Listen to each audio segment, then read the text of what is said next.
So the first building you see as you come in through the gates is a little building here, and it's called the Carriage House. Not much else is known about it. Had a couple brick fireplaces and a large porch. It's currently all closed up, but they're in the process of restoring it. And then there's a whole lot of rail lines. Then you come up and there's the Victorian, which we've gone into a little bit.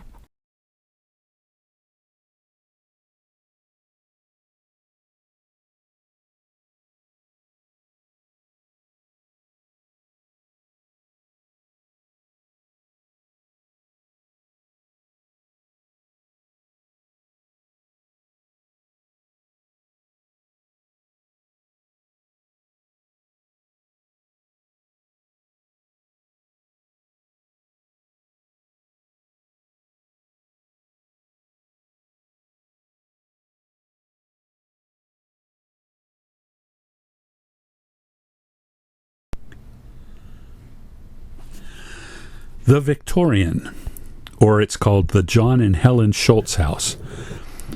This house belonged to John and Helen Schultz, originally located on North Division Street in Carson City.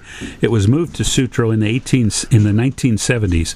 It has been lived in by a variety of notable people, such as artists Gilbert and Greg Melton and Bill Miles of Miles Construction. The Nevada Builders Foundation has adopted the Victorian to restore.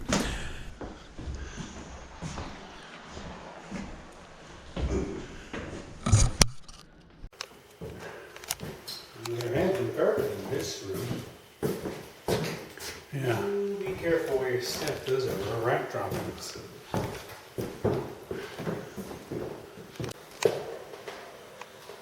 No. Here. Just snap one or two pixels there.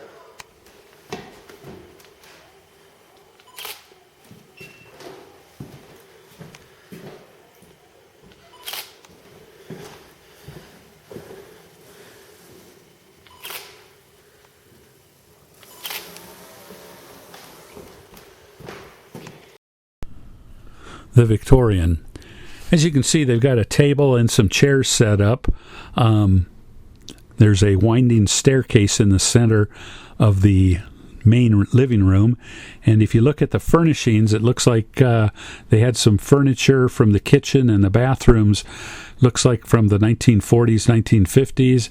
It's got a nice stained glass mural glass over the entranceway.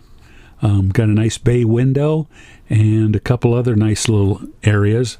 It's got a second floor with a couple bedrooms and a few other things. So we'll look at that later.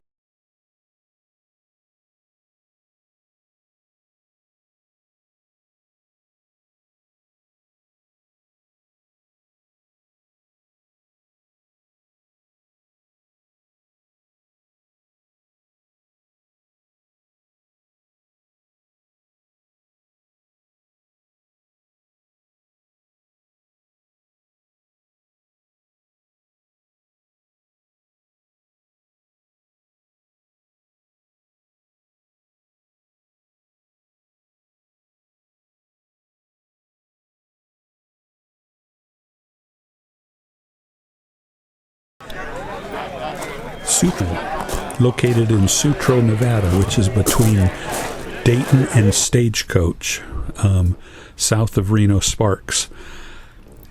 A little about the Sutro Tunnel. In 1860, entrepreneur Adolph Sutro moved to Nevada in hopes of improving his fortune. Upon his arrival, he learned of the many challenges facing the mine owners in Virginia City. Sutro believed that a tunnel excavated to intersect the lower levels of the Comstock would drain and ventilate the mines. The tunnel would also be a more efficient way to move the ore from the mines to the mills on the Carson River. Additionally, Sutro saw the prospect of charging people to access Virginia City through the tunnel and up the mine shafts. The Sutro Tunnel Company was incorporated in 1865. However, due to opposition from the Bank of California, who feared an end to its monopoly of the Virginia City mines, work on the tunnel did not begin until October 19, 1869. On July 8, 1878, the project was completed, intersecting the Savage Mine only a few inches off from the planned target. The excavation had traveled nearly 4 miles on a 1.5% grade to intersect the Virginia City mines at the 1,640-foot level. The almost 9-year project cost $3.5 million, and 12 men lost their lives. Unfortunately for Sutro, the tunnel was completed just as the Virginia City mines began to decline. It never became the investment that he had hoped. He sold off all his stock in the project and moved to San Francisco, where he became a successful and profitable figure in the area. A little more information about the tunnel, as it's called. During 1870, plans were laid for the establishment of a telegraph system that would follow the line of the tunnel from Dayton to Virginia City. A wagon road was also planned that would connect the future sites of vertical shafts with the portal. By December of 1871, work on the 4 proposed vertical shafts was begun. They were intended to connect with the main tunnel and provide additional ventilation, as well as the ability to create 8 additional digging faces. As stated earlier, work on the tunnel began on October 18th, 1869, and by November 26th had progressed to 254 feet. Mr. Sutro was paying union scale to his workers. $4 per day. He was also almost fanatical about receiving detailed reports daily from every supervisor or foreman on the project. From the earliest days of his plan, Mr. Sutro had hoped that revenue from gold and silver discovered during the digging of the tunnel would help offset the costs. To this end, he had contracted with Dr. J.C. Hazlitt of Dayton to be not only the official physician for the employees of the tunnel, but also the official assayer of ore being extracted, as well as the agent for tunnel stock in the Dayton area. Continual reports from Dr. Hazlitt showed that there was no gold or silver in the rock coming out of the tunnel, which proved most disappointing to Mr. Sutro. In the hope of accelerating the progress of the main tunnel, the four vertical shaft plans proved to be overly expensive and only partially successful. By March of 1872, Shaft 1 was down about 110 feet when it encountered 3,000 gallons of water daily. Shaft 2 was down 260 feet. Shaft 2 hit hard rock and was only down 139 feet. Shaft 4 encountered both water and hard rock, and digging was suspended at 100 feet. In the meantime, the main tunnel had reached a length of 2,792 feet, but the workers were already starting to experience the suffocating heat that also plagued the miners on the Comstock. Finances, a constant problem, were running short again, and Mr. Sutro felt the only possible solution was to obtain a loan from the federal government. To this end, he traveled to Washington, only to find that the fallout from the credit mobiler scandal involving the Transcontinental Railroad dashed any hopes he had of a government loan. Through all of this, the regular reports from assayers still showed no mineral wealth in the entire length of the tunnel thus far. Shaft 1 was closed down. The offices in Virginia City were closed and the work suspended on Shafts 2 and 4. A new Assistant General Superintendent, Mr. F.A. Benjamin, was hired, and through his efforts, Burley pneumatic drills were introduced in July of 1874, 2 years after they had been introduced to the rest of the Comstock. Mr. Benjamin imported trained operators from the Hoosac Tunnel project in the east. Progress on the tunnel became a steady 300 feet per month for the rest of the year, and during 1875, 3,726 feet was added to the length of the tunnel, putting the header well beyond Shaft 2. That amount of progress allowed firewood to be hauled through the tunnel and hoisted up Shaft 2, proving for the first time the practicality of the tunnel for moving supplies, saving the tunnel company $6 per cord of wood in handling costs when 2,400 cords of wood was usually handled at one time. Two other events in 1875 overshadowed Mr. Sutro, his tunnel, and all other news from the Comstock. In August, the mighty Bank of California in San Francisco failed. Mr. Ralston was dead. In late October, the Great Fire devastated Virginia City. 2/3 of the city was gone. Power was shifted forever from the bank ring to the firm. Mackay, Fair, Flood, and O'Brien. Mackay's Consolidated Virginia mine paid its $1 million monthly dividend in October and November, calming fears and bolstering confidence in all of the Comstock mines. During 1876, in the tunnel, hard rock was again encountered. This slowed progress but required less shoring. During drilling in looser rock, 361 feet were gained in February 1877.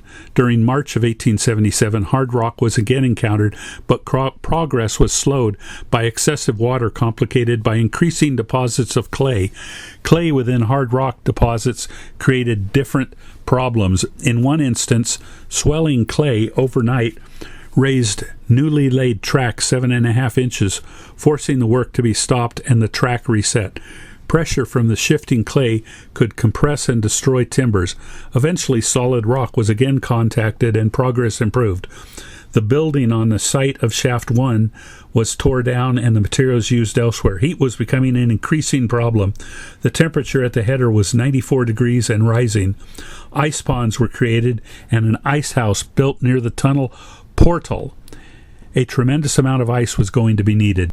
In April of 1878, Adolf Sutro turned 48. The tunnel was nearing completion, and still he had no royalty agreement with the mine owners. Sutro became concerned that the mines would attempt to use the tunnel for drainage without paying any fee.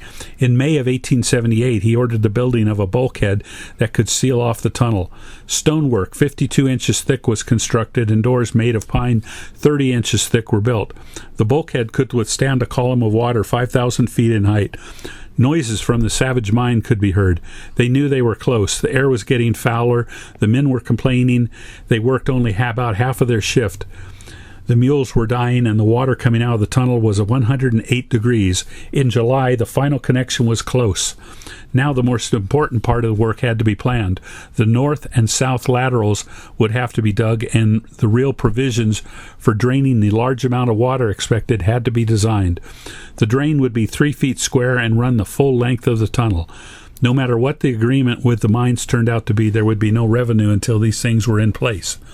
On July 8, 1878, a miner working the 1,640-foot level of the Savage mine withdrew his drill bit and was greeted by a rush of hot air through the hole. The connection was made.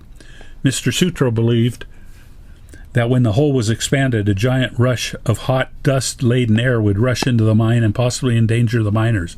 The general consensus was that the air would rush from the mine and into the tunnel. Sutro warned the Savage workers to stay well back from the connection, and when at 11 p.m. that night a 5-foot hole was blasted, air did indeed rush into the mine, blowing out lanterns and almost suffocating the miners. Soon, from the tunnel side, a celebratory party arrived that included Sutro's daughters, Kate and Rosa, and his sons, Charles and Edgar, and, of course, Mr. Sutro himself. Unfortunately, the time for celebration was short-lived. Although the tunnel had made its breakthrough, it was still not functional for its intended purposes. Mr. Sutro now faced 3 major projects: digging the north and south laterals to connect to the main mines, building the drainage ditch through the tunnel, and most important, negotiate an agreement with the mine owners. Still, animosity, politics, and personalities raged. By January of 1879, some of the major mines were having trouble with water, but the tunnel was not ready to receive it. They threatened to just turn the water loose in the unfinished tunnel. Mr. Sutro threatened to close his bulkhead. Negotiations dragged on. The Savage Mining Company secured a temporary injunction against the tunnel company. A mix-up in serving the papers resulted in the arrest of 18 of the tunnel workers who were taken out through the Savage shaft and kept overnight in the Virginia City jail. Charges were dismissed the next day, and everybody came out looking pretty silly. Without warning, on the afternoon of February 16, 1879, the pumps in the Hale and Norcross were started, and water was sent out through the tunnel. Tunnel workers and mules scrambled for their lives. There were no injuries, but the pumping continued for 2 days, putting all 120 tunnel employees out of work. The real concern was that the tunnel would be damaged before the drainage boxes were finished, but luckily no damage was done. Finally, in spite of all this, on April 2nd, 1879, an agreement was reached with 24 of the principal mining companies, from the Utah of the north to the Overman on the south. Within the terms, Mr. Sutro agreed to finish the drainage ditches in 90 days and accept a royalty of $1 a ton on ore that would mill for less than $40, a concession from his first demands, and $2 a ton on ore milling for over $40. The mines agreed to advance the tunnel company $70 a foot for extending the laterals, to be paid back without interest from future royalties owed. Under the agreement, no mine, whether hoisting ore or not, to have any claim against the tunnel company in the future. When the main tunnel was being dug, only a handful of men could be at work at the header, but now the drainage ditch could be worked on by many. Crews were placed in every 1,000 feet for the length of the tunnel. 3 blacksmith forges were placed at stages along the tunnel. About 1,000 men were added to the payroll to meet the deadlines. By May of 1879, there were 1,310 men on the payroll, and to pay them took 5 days while a Mr. Sheldon counted out trays of $20 gold pieces. By May of 1879, there were 1,310 men on the payroll, and to pay them took 5 days while a Mr. Sheldon counted out trays of $20 gold pieces. By June 30th, 1879, the first line of boxes to handle the water was finished, and the second drainage ditch was half completed. The first water was released. The wooden boxes contained the heat and steam. When the first discharge of water reached the mouth of the tunnel, several tunnel officials, including Mr. Sutro, holding his thermometer, were engulfed in a mighty cloud of steam. The water exiting the tunnel measured from 101 to 104.5 degrees. The water lost very little heat while traveling through the tunnel. The tunnel was a success. The Sutro Independent printed its soon-to-be prophetic double-meaning headline, "It is finished." And then before you go in the Sutro Tunnel, they have a warning sign up. I'm going to read it a little bit. It says, the Sutro Tunnel is owned and made available to the public within limits by the Friends of Sutro Tunnel, a 501c3 nonprofit entity. This agreement advises you and provides reference to known potentially hazardous conditions at the Sutro Tunnel. The Public Health and Safety Plan is required reading prior to entering into this agreement. Additionally, please consider the following summarized risks. Personal tolerance.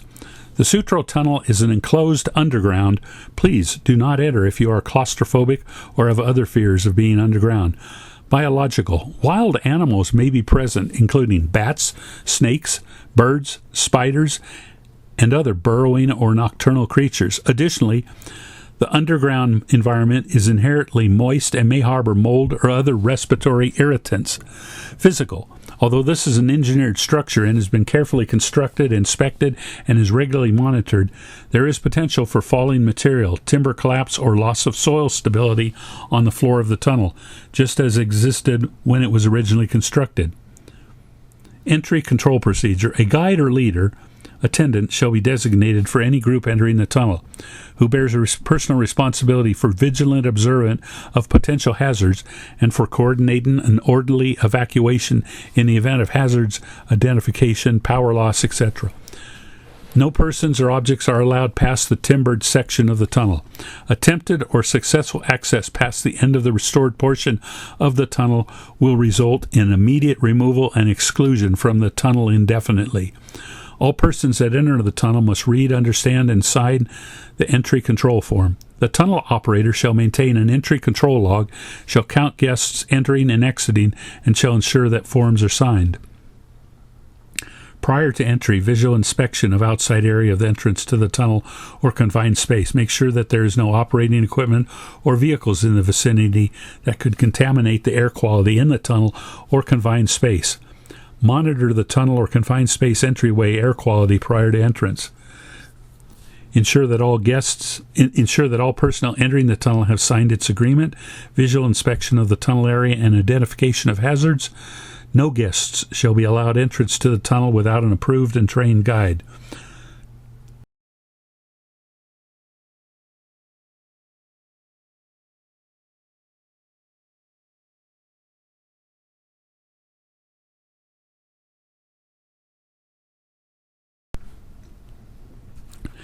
Next house is called the Warehouse, or a.k.a. the Sutro Saloon.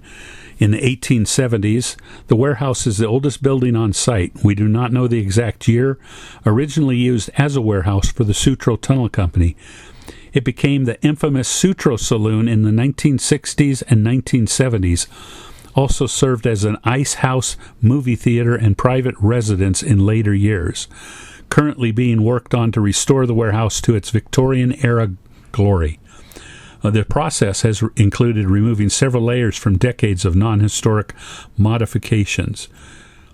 The aim is to rebuild the historic wooden loading dock which originally surrounded the building. And it's pretty empty right now, but as you can see on the inside, it's got a stairway to go up into the second floor. The Warehouse. A little more information. During the month of October 1872, a large warehouse storehouse was erected at the mouth of the tunnel, which is a substantial frame building, 28 feet by 60 feet, with 18 feet posts, suitably constructed for convenience and safety and well adapted for its use. One end of which has been partitioned off for an office and above which are sleeping rooms for clerks employed in this department. The warehouse is now filled with a large stock of all staples used upon the work, excepting powder, coal, wood, and lumber, the larger portion of which has been purchased either directly from the manufacturers or at wholesale in San Francisco or the East. The value of stock on hand, December 1st, 1872, was $85,077.51. To regulate the issuance of supplies from the warehouse at this point, as well as purchases from outside parties, requisition forms have been prepared. These forms are classified into 3 divisions, the mining, carpenter, and engineer departments, each requisition being approved by the superintendent of the department for which supplies are required is forwarded to the general superintendent's office, from whence on final review, if approved by him, it is sent to the storehouse office. Upon these requisitions thus approved, all the material used upon the entire work is issued or purchased. The advantage of this system of requisition is that it affords the general superintendent an opportunity of knowing what supplies are required and being used without the necessity of personal and daily visits at each point of work, which is impossible. Okay, we are at the Sutro Tunnel, and they have an interactive display. I'm going to scan all of these first, and then Garrick will press the buttons showing where the stuff is. So this one is other sheds and the mansion. So there's the mansion. Where's the sheds? So say what they are as you print them, okay? That's the other sheds and shops. Okay. This here is the reservoir. Okay. Those are waste tracks northeast. Okay. That's where the machine shops are. Okay. And just a note, transparent buildings are more recent and less historically involved. They're shown for your reference as you walk about the property. Okay. There's the mule bar. Okay. These are main tracks. Okay. This is the portal complex. Okay. The Comstock mill is right there. Okay. Offices are right there. Okay. There's the warehouse. Okay. There's the Ridge building. Okay. And moving around here, the wood shop is right there. Okay. There's the carriage house, southwest waste tracks, and the SA office is right there.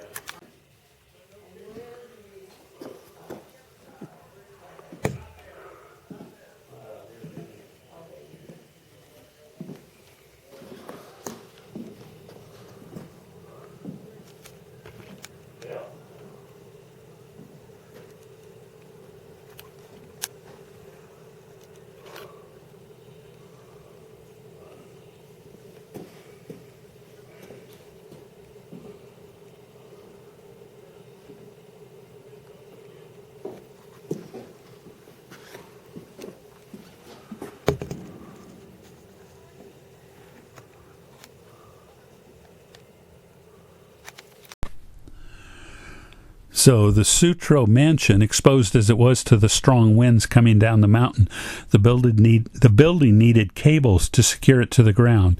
Sadly, the beautiful mansion burned down in 1941.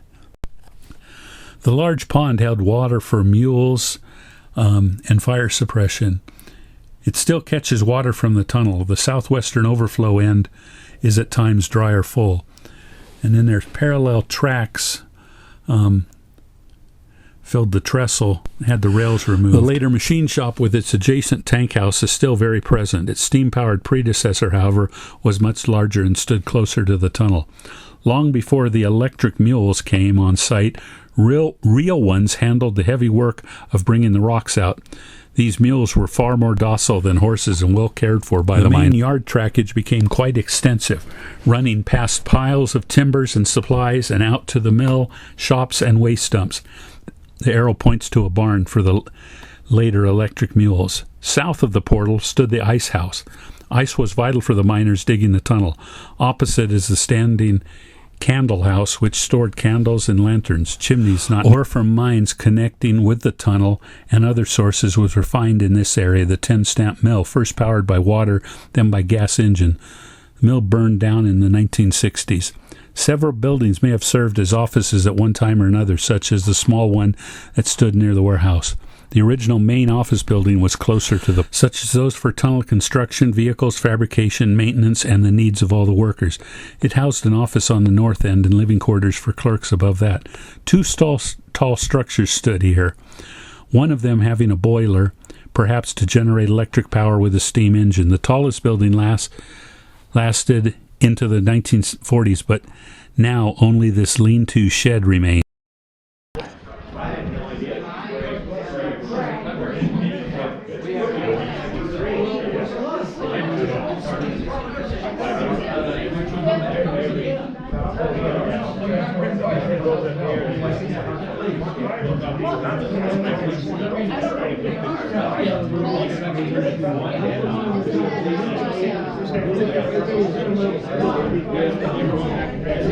A lot more light in here now.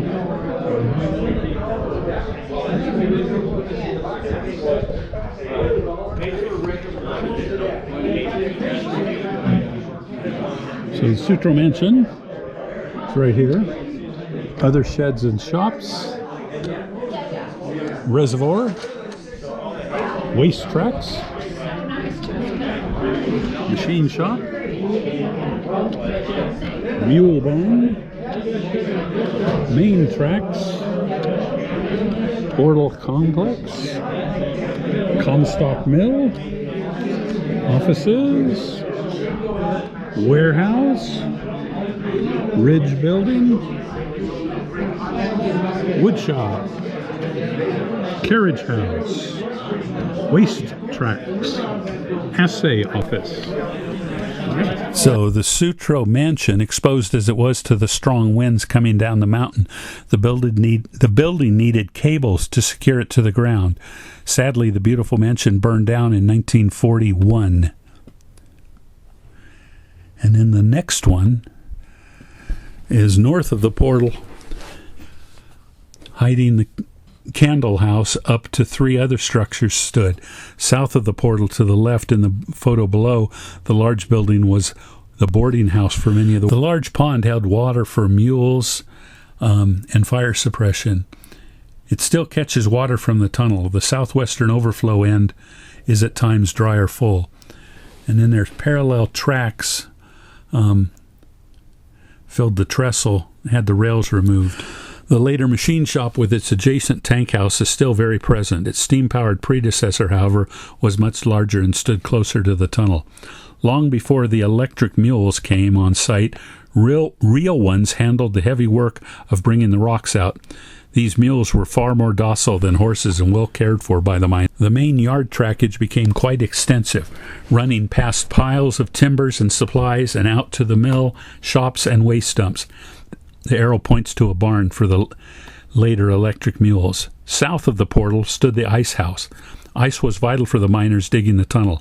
Opposite is the standing candle house, which stored candles and lanterns. Chimneys, not ore from mines connecting with the tunnel and other sources, was refined in this area. The 10-stamp mill, first powered by water, then by gas engine. The mill burned down in the 1960s. Several buildings may have served as offices at one time or another, such as the small one that stood near the warehouse. The original main office building was closer to such as those for tunnel construction, vehicles, fabrication, maintenance, and the needs of all the workers. It housed an office on the north end and living quarters for clerks above that. Two tall structures stood here, one of them having a boiler, perhaps to generate electric power with a steam engine. The tallest building lasted into the 1940s, but now only this lean-to shed remains. Built in 1862, the woodshop is one of the earliest buildings and still has a hearth and chimney. Little is known of this building, called the carriage house, which has been added to and inhabited for some time. From the functionality of its large doorway, though, it is only known as the carriage house. The 1877 maps below shows the dumps to be about 1/10 of a mile to either side of the tunnel. The southwest dumps grew to 6/10 of a mile. And in the last facility,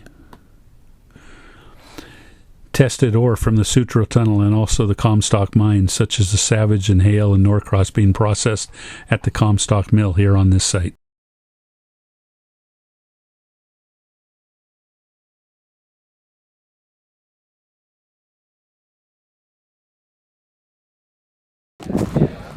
Okay.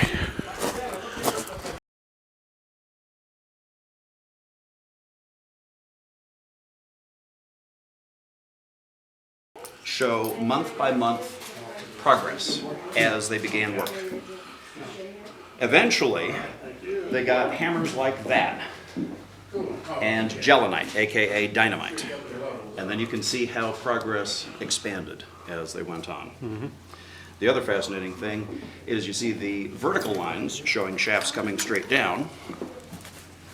Those were additional shafts where they were coming in from the top and then working two stopes simultaneously, fore and aft, in addition to the main portal here that you see.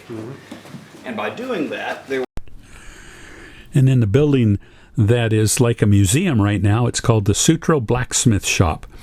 The adaptive restoration of this property, which is listed in the National Register of Historic Places, has been funded with the assistance of a matching grant from the Department of Interior, National Park Service, and the Nevada Division of Historic Preservation and Archaeology. Current funding was at $10,150 back in the 1990s. There's more going on, but this is called the Blacksmith Shop. It's got a lot of history inside it, a lot of pictures and history, and we'll go into that in a few minutes. Right next to the Blacksmith Shop is what's called the Machine Shop. The Machine Shop was below the mansion. The Machine Shop was an A-frame building, 36 feet by 96 feet, 20 feet posts, a truss roof. The whole building constructed in the most workmanlike manner with all the requisite appurtenances for convenience and used as a machine and blacksmith shop, draftsman and bookkeeper's office. There is to be erected the coming spring an addition of 36 feet by 127 feet, the material for the same being on the premises, and the frame nearly ready for raising. 33 feet by 36 feet of the proposed addition is intended for a tin and coppersmith shop, 34 feet by 36 feet of which the addition to be 2 stories high. This was all back in 1860s. The second story is designed for offices for a draftsman, civil engineer, chief engineer of steam, chief carpenter, and machine shop clerks.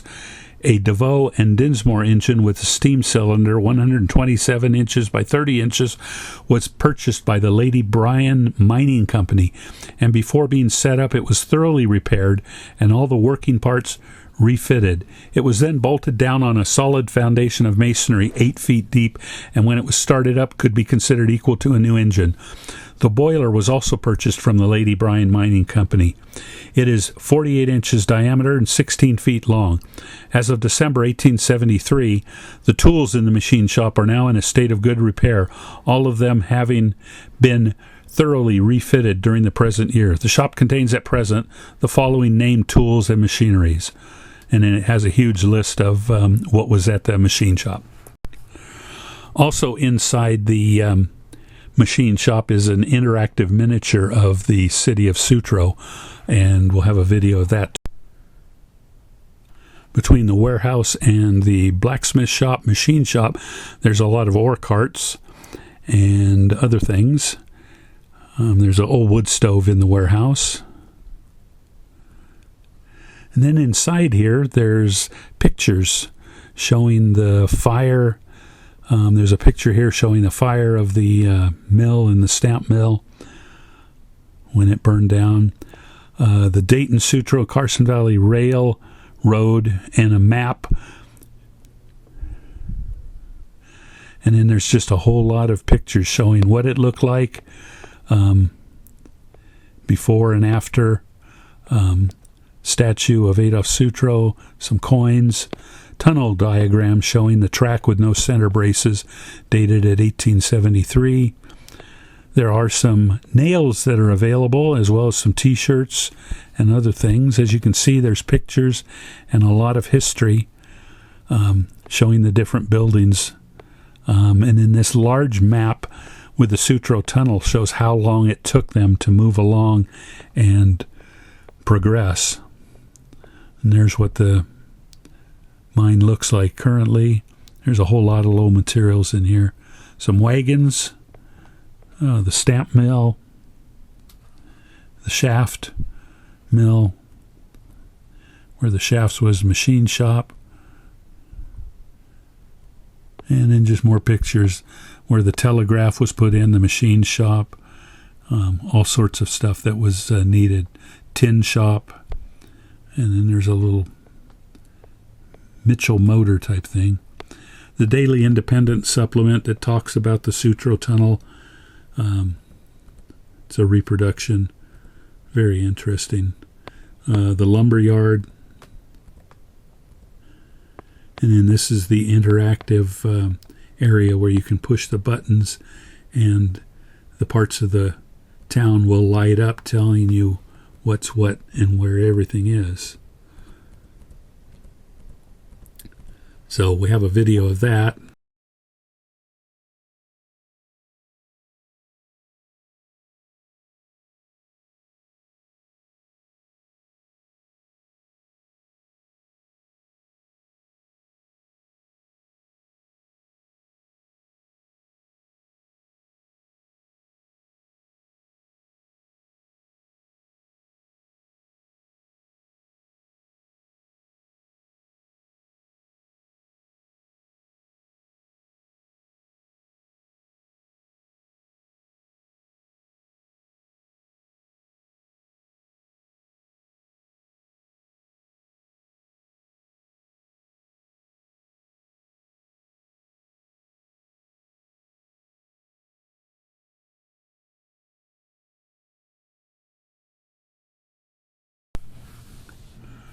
Also located on site is the Mule Barn.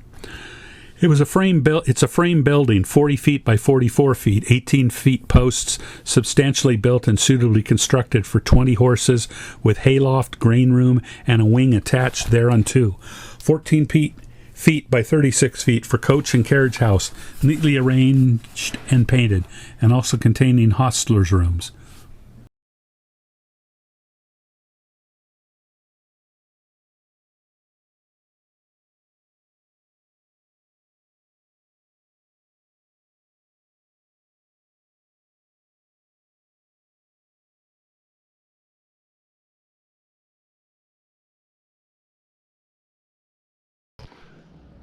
Restoring what needs to be restored, preserving everything else. Yeah.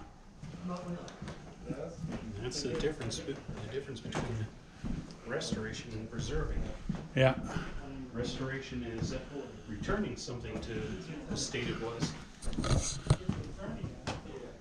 Preservation is making sure something stays in the condition it was when it was found. Yeah.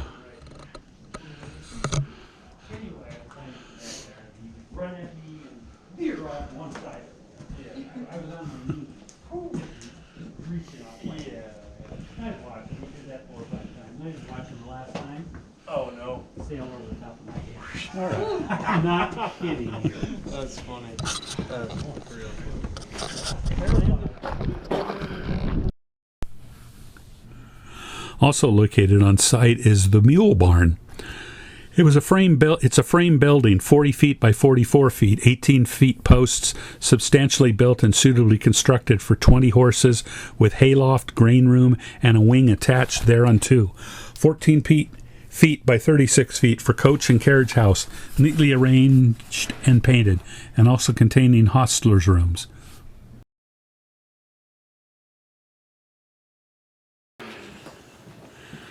Huh. Well, look at all the samples they've got there. No. We're way away from that. We never even got any smoke from it.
Yeah, this was good. In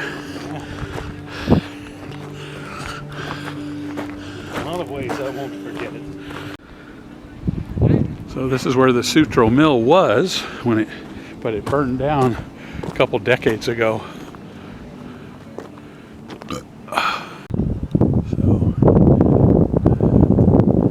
that's the view of where the mill was.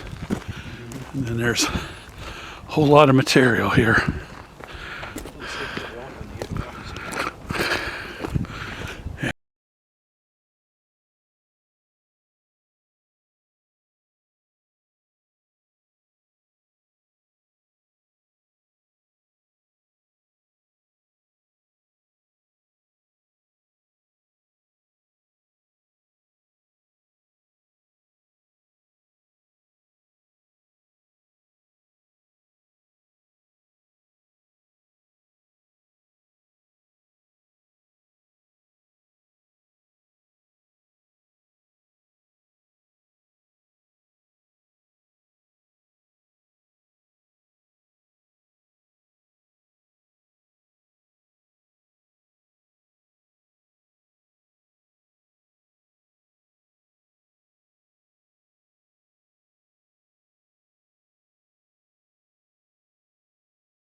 Railroad track there is still there.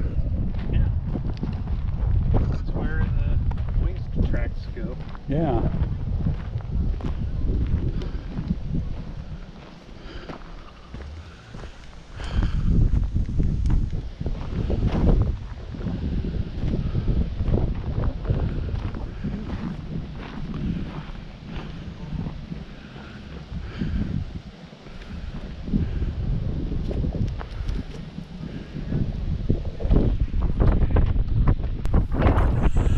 The Sutro Mill at the Sutro Tunnel. Sadly, this place burned down in Oh yeah. 1967. Definitely. Adolf's main focus was on the tunnel to drain the mines. He envisioned that when the tunnel was completed and the water flowing from the mines through the tunnel would be substantial, there would be enough water to run 5 40 stamp mills from the town of Sutro to the Carson River. This many stamp mills would be able to crush about 2,000 tons of Comstock ore per day and would be in direct competition with the Union Mill and Mining Company's mills. The Union Mill and Mining Company was owned and run by the Bank of California. These mills were never built, but after Adolf Sutro sold his stock in the Sutro Tunnel Company and the Comstock Tunnel Company was formed, Mr. James Leonard, who was president of the company at the time, felt a mill could be built that would crush ore from the Comstock as well as tailings that had been processed by other mills. Tailings are ore that has been processed at least once through a quartz reduction mill. The Territorial Enterprise, dated November 25th, 1900, which was the Virginia City newspaper, stated that Mr. Leonard of the Comstock Tunnel Company went to San Francisco and signed a contract with the Union Iron Works for the erection of a 10-stamp mill at the mouth of the tunnel. It was to be driven by water from the drainage of the tunnel using a Pelton water wheel to drive the machinery. The contract stated the mill needed to be completed in 90 days. Each stamp could crush 10 tons of ore in 24 hours. The mill started working tailings and ore from the mines and appeared to be successful. There were thoughts of enlarging the mill to 20 stamps, but it never was. The mill was known as the Comstock Mill. Later, the Pelton water wheel was replaced by 2 diesel engines to run the mill machinery. In 1910, the mill at Sutro was processing ore from the Consolidated Virginia Mine in Virginia City with reasonable results. Jack Greenlaw, who had been with the Nevada State Department of Highways for more than 35 years, told the author that in the 1930s he took a leave of absence from the Highway Department and with a partner operated the Comstock Mill, which was located at the mouth of the Sutro Tunnel, milling mostly gold and silver, ore purchased from various mines in the Comstock area. We have a nice first-hand record of the mill by a girl that lived in the Sutro mansion in the 1940s. She relates that there was a mill for processing ore directly out from the tunnel. It was located down over the ore dump with a ramp running out to the top story. This ramp was just wide enough for dump trucks to back up and unload. I think the mill was built sometime after the turn of the century, as there was no evidence of rail tracks going out to it. I know that when we moved to Sutro, there was a gas-powered shovel at the one ore dump to the left as you came up the hill to Sutro. I've wondered if those tailings were milled at that mill.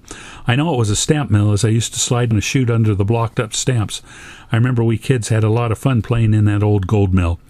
On May 21st, 1967, the mill caught fire at about 7 p.m. It was thought a tourist cigarette caused the fire. The mill was owned by Robin Larson, who purchased the mill 5 years before and was going to restore it. He fought the fire until about noon on the 22nd.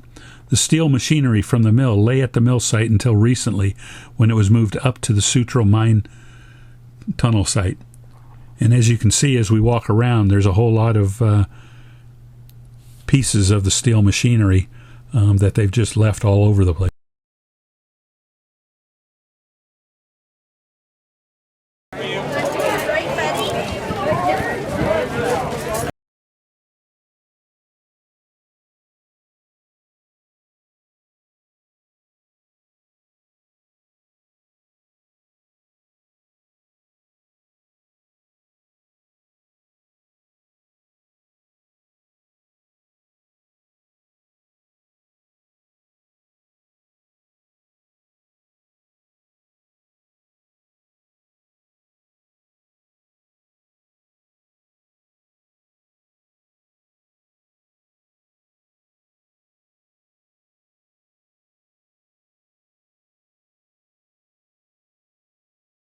This is the bourbon. That's the rye.